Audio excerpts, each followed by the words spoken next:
Tonight on Chris 6 News, the government shutdown is closing in on a finale as the House prepares to vote on to reopen the government. We'll share the latest from Washington next.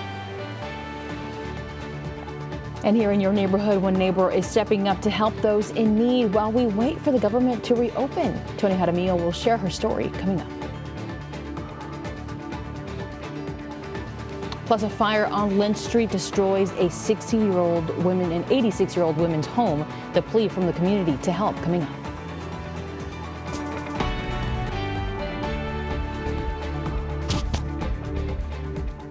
Well, good evening and thank you for joining us. I'm Clara Benitez Cortez. We'll get to your neighborhood news in just a bit. But first, the United States House has reconvened for the first time in more than a month as they work towards a vote to end the government shutdown. Earlier this week, we reported the Senate had reached an agreement to end the federal government shutdown. Now that bill will have to pass in the House before being sent to the president's desk. Now, the White House press secretary, Carolyn Leavitt, spoke on how fast the White House is hoping this process will take. The Democrats dragged on the government shutdown for 43 days, the longest shutdown in U.S. history. But tonight, thanks to Republicans, the White House is very hopeful that this shutdown is going to come to an end. House Minority Leader Hakeem Jeffries spoke out earlier today in opposition of the bill to reopen the government. Take a listen. House Democrats are here on the Capitol steps to reiterate our strong opposition to this spending bill because it fails to address the Republican health care crisis and it fails to extend the Affordable Care Act tax credits. If the bill to reopen the government passes the House, we will bring you that information right here on Chris 6 News. And we do have an update on SNAP benefits. The Supreme Court sided with the Trump administration that while the government is shut down, they do have the right to pay out partial SNAP benefits instead of full benefits. If the shutdown ends, the lawsuit and its ruling became a moot point. I'm Tony Jaramillo, your neighborhood news reporter on the South Side. I'm here at the Woolridge Apartments where one resident has decided to step up for the community in a big way right out of her home. We have pasta, we have baby food. Outside of Unit 2003 at the Woolridge Apartments is this 4-tier rack. We have cereal, peanut butter, we even have snacks for kids. It's called the Community Food Pantry and it's filled with food. It breaks my heart to know that there are people out there that don't have food. With the continued uncertainty regarding the distribution of SNAP benefits, Ashley Shed Munguia says she knew she had to do something. It just feels really good to give back. She estimates 25 to 30 families have already picked up food since she started the pantry on November 1st. Sometimes I'll wake up in the morning and I'm like, oh, hey, that's new, Ashley explains that this topic for her hits home. I grew up on social services. Both of my parents were addicts, and so I got free lunch and I got food stamps, or we got food stamps. And so I know how it feels to not have food. It works like this. If you have food to donate, you can drop it off right here outside her unit. If you need food, just come pick it up. No questions asked. But I've also set up an email address for the pantry to be able to, get in contact with people, to pick up donations. And Ashley is trying to collect more than just food for the community. Adult diapers that someone donated. There is hygiene. There's body wash, shampoo. I also have menstrual products. Here is all the info for the food pantry. We'll be sure to include it on our website. On the South Side, I'm your neighborhood news reporter, Tony Jaramillo, Chris 6 News. All right, Tony, thank you. A fire on the west side has left an 86-year-old without a home. Maria Martinez has lived on Lynch Street for over 60 years. Her home caught fire yesterday after the home next door started burning. Everything inside her home destroyed. Martinez's granddaughter says neighbors' quick action saved Maria's life. We thank Mario across the street because without him, it could have been very different. And this is materialistic things, and our number one concern was our grandma. Well, the cause of the fire is still under investigation. The Red Cross is helping those affected, and Maria's family says they're determined to rebuild no matter how long it takes. You want to help them? We have the GoFundMe on our website, christv.com. Well, the Corpus Christi Fire Department will be hosting 3 in-person recruitment open houses before the end of the year. These events provide applicants with an opportunity to learn training expectations, meet current firefighters, tour the station, and learn more about the career opportunities as a firefighter. The first one will be this Saturday at Fire Station 3 from 10 a.m. to 2 p.m. The other 2 events will be December 6th and December 20th. Well, the weather continues to be dry here in the coastal bend, and our lake levels continue to fall. We've now gone below 11% combined reservoir capacity, hitting 10.9%. That means we have lost 0.3% of our capacity in just the past week, and 1.1% in the past month. Now, in the past year, our water levels have dropped 10.2%. So with these falling levels, the question many neighbors are wondering is, when is our next best chance for rain? And to answer that question, we are joined by meteorologist Stephanie Lauber. Hello, happy hump day. Hello. Well, you know, we got to look to a little optimism in this. I always say Wednesday's my favorite day because if you're having a bad week, it's almost over. If you're not having a bad week, well, we got a couple days left, and this is my Monday, so I don't know what to make of that. But I can tell you that as much as I try to dress this up, the situation with our water is pretty dire. We don't have any meaningful rainfall in the forecast, and so far for the month of November, this is the only measurable rain at Corpus Christi International Airport, just 0.07 of an inch. Now, just 0.07 of an inch because it's shy of that 1/10 of an inch mark, which is gold around here. It's more than what October is willing to lend us in a single day, let alone the entire month, 0.04. So this is not great, but it's better than October did for us, but we need more rainfall. In order to get rainfall, we need water in the air around us, and so far the only thing that we've been able to get is some fog over the weekend and a few of these clouds off in the distance over the Gulf where that source of water is. Shows you where our general wind direction came from though, and that is at least going to help bring humidity up just a little bit. We're still talking about relatively fall-like conditions. You see very little cloud coverage over land here, but our dry spell is part of the dry season. We'll talk about whether there could be some improvements ahead and if the temperatures are going to make any drastic changes coming up. All right, thank you, Stephanie. We'll check in with you later. Inspectors with the Texas Animal Health Commission were near Falfurrias yesterday looking for screwworms. The screwworm is a larval form of a fly that nests in the wound of warm-blooded animals and slowly eats them alive. There are more than 800 active screwworm cattle cases in Mexico. One official explained the process of looking for screwworms. So if they have an ear tag, you look behind the ear tag. If they have a cut, a scrape, anywhere where there's a break in the skin, that's where the screwworm will lay their eggs and the larvae will be found. The U.S. has blocked cattle imports from Mexico due to the screwworm outbreak. And hundreds of homes will be built in Calallen after the City Council gave the green light this Tuesday. City Council members have unanimously approved a rezoning request that will turn about 69 acres of farmland off 15349 Northwest Boulevard into new single-family subdivision. The plan allows for more than 220 homes in the area, making it the second rezoning approved in Calallen this year. Some neighbors along, like Amanda Lane and Lake Athens Avenue, spoke out during Tuesday's meeting, saying the development could bring more traffic and safety concerns to their streets, but city leaders say the project will also boost the local economy.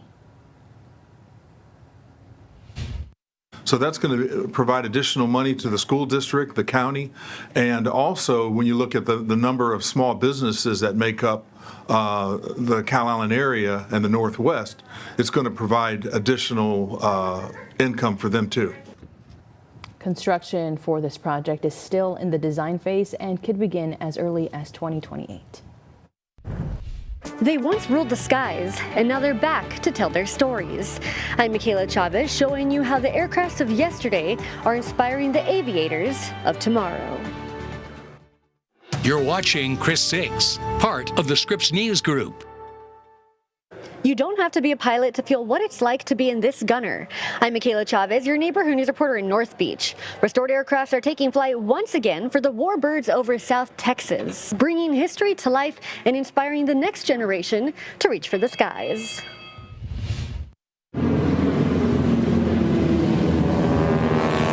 It brings history alive, and you hear that a lot, but whenever you hear a 1,400 horsepower radial engine start up, you don't forget that. 28 World War II aircraft. So this airplane is an advanced trainer that was built for World War II. From trainers to bombers. We did secure a Curtiss Helldiver, one of 3 flying in the world. All will be a part of this year's Warbirds Over South Texas event, including the famous Barba 3. And what's cool is we get to honor our president, George H.W. Bush, and his flying career in the World War II. It's a full weekend of history. They played a major role in some of the battles and campaigns that won the war for the U.S. You name it, it's all things aviation. Executive Director of AX Aviation, Cody Stewart, knows that inspiration firsthand. Yeah, I was that 8-year-old kid going to air shows and learning about World War II airplanes and the jets. If I could get inspired back then, these airplanes can still do it today. Now, he wants others to know the industry is alive, growing, and in need of new talent. The aviation career field is top 3 in the nation. And so there's a huge need for not just pilots, but for support roles. And whether it's cargo, corporate, or military, aviation touches our lives every day. How many people expect a Amazon Prime package in 2 days? I mean, the only way to make that happen is to put things on airplanes. And for those ready to take that next step, Del Mar College offers an airplane mechanic program, and TAMU CC has a drone program to help launch careers in the sky. Warbirds Over South Texas is this weekend, November 15th and 16th at 8:30 in the morning at the Aransas County Airport in Rockport. In North Beach, I'm your neighborhood news reporter, Michaela Chavez, Chris 6 News. All right, chances are you are taking the car ride home, if not by airplane. So let's talk about how things are doing on the roadways. We've got the view of SPID here. A little bit of a shaky situation. It is breezy around the Corpus Christi area like many coastal neighborhoods. So you might be fighting the steering wheel a little bit, but you won't have to fight much congestion. We're looking good on 37 there. The usual stop and go as you approach the crosstown and the new bridge. Not as congested as usual. If you're making the trip along the crosstown, maybe the SPID interchange, we're looking good there, a smooth ride. Some stop and go once you get to the crosstown and Saratoga area. And of course, the usual culprits. Staples is going to be slow, but today from Holly down to Saratoga. So as you head out, make sure you stay safe and drive safe. We'll be right back.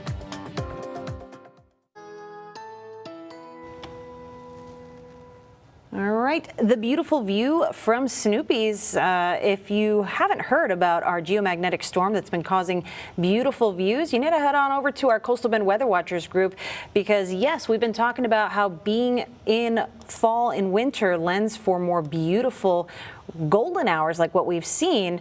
We're getting an extra special treat here over the next couple of days because we are not going to be seeing the usual kind of golden hour. We may, if you're in Beat County and you're away from the light pollution, you may get to see a little bit of the aurora. Yes, northern lights here in Texas, outrageous. But will we see rainfall? That's a more difficult sight to catch, believe it or not. But the view from Sand Dollar City, albeit crooked, looks nice. So let's talk about what kind of weather we can expect over the next couple of days. Temperatures have been pretty comfortable out there, cool in the morning, especially this past weekend. The past 2 days, we've been warming up a little bit. So right now, here's where things sit. We've got temperatures that are hanging out in those middle to upper 80s inland. Brush country is feeling very warm, but along the coast with that wind picking up, we have temperatures that are in those upper 70s, just shy of 80 degrees as you get toward that 77 corridor. We're sitting at 79 degrees at CCIA, but look at that. Feels like temperature a little bit warmer, 81 degrees. That's good.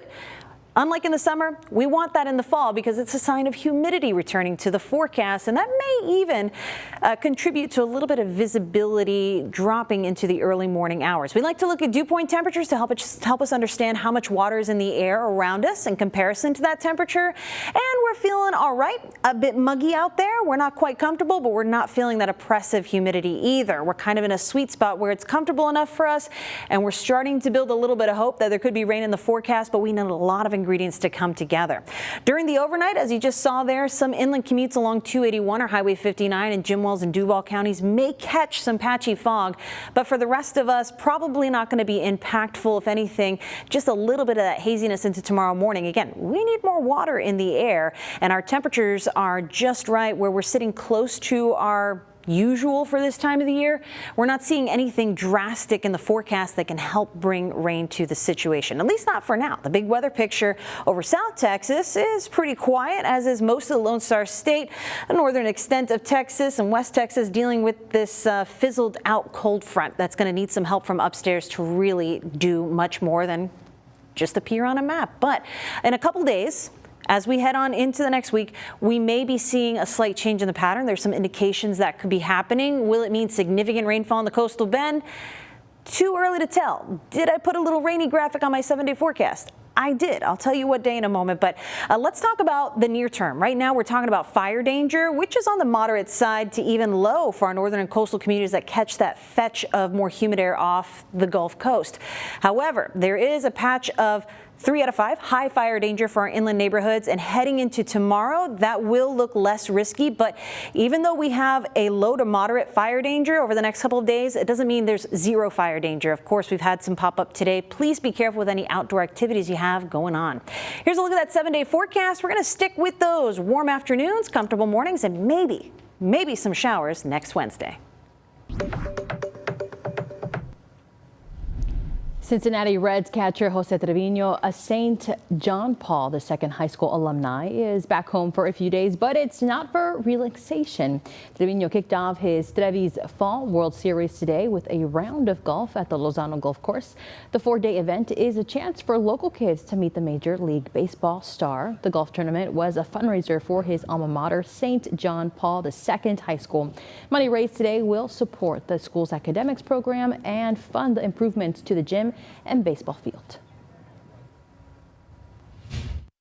You know, this school holds a big place in my heart. My family, we put a lot of effort into this school when it first came up, rebuilding the baseball field. My dad was out there. My mom was, making sandwiches for us after the baseball games and when we would go play in tournaments. But this place holds a special place in my heart, and I'm hoping to see it, gain some speed. On Thursday, Trevino will have batting practice aboard the USS Lexington Museum. That kicks off at 11 a.m. It will be followed by a skills camp at Whataburger Field. On Friday, Jose Trevino will have a toy drive and celebrity softball game. And the final penny has been minted. We'll share the details on why the penny is going extinct next. You're watching Chris 6, part of the Scripps News Group. Welcome back. The Mega Millions jackpot is inching closer to $1 billion after no one matched all 6 numbers on Tuesday's drawing. Now the jackpot is now $965 million. The estimated cash payout is $445 million. The next drawing will be Friday. In case you were wondering, the odds of winning the jackpot are 1 in 290.5 million. Target will be slashing prices this holiday season starting this month. Prices on certain food, beverage, and essential items at Target will be reduced. They include price drops on hickory smoked bone-in hams, apples, pie crust, cold medicine, and more. Target will also have a holiday meal deal, which according to them will cost less than $5 per person. The price cuts will last through December. Well, the penny has met the same fate as the dodo bird or the dinosaurs, as the last penny was minted today in Philadelphia. Earlier this year, President Donald Trump announced that he ordered the nation to stop making the penny, saying that each one cost nearly 4 cents to create. Other coins, including the nickel, dime, and quarter, will remain in circulation, although the penny already seems obsolete to some consumers. Its removal is causing problems for some merchants who will now have to round prices either up or down. Well, did you know bees understand time? We'll share the details on this new discovery next. You're watching Chris 6, part of the Scripps News Group. Welcome back. Bumblebees can apparently process time. Researchers released a new study today that says bumblebees can measure how long a light flashes and then use that to find food. The bees learned to fly towards a short flash that led to something sweet. The insects were able to repeat the task even without food, proving they remember the timing and have flexible learning capabilities. Smart bees, huh? According to the researchers, this is the first evidence that insects can process duration like humans and birds can. Just like the Bee Movie, right? Yeah, that's fascinating stuff. I mean, they're already a feat of physics. Giant fluff carried by tiny wings. Oh, so cute. But dangerous because. Oh yeah, gotta be careful, Yes. especially if you're allergic. We get to experience another feat of science tonight that some of our Coastal Bend weather watchers caught. This view from our Coastal Bend weather watcher Sissy Beasley. She caught this with her drone over B County. The aurora, the northern lights. Yes, because of a geomagnetic storm, you can see it here, and the visibility should be good. A little chilly tonight. Best watch between 10 and 2 a.m. So pretty. All right, everybody. We will see you here at 6 o'clock. Good night. Bye.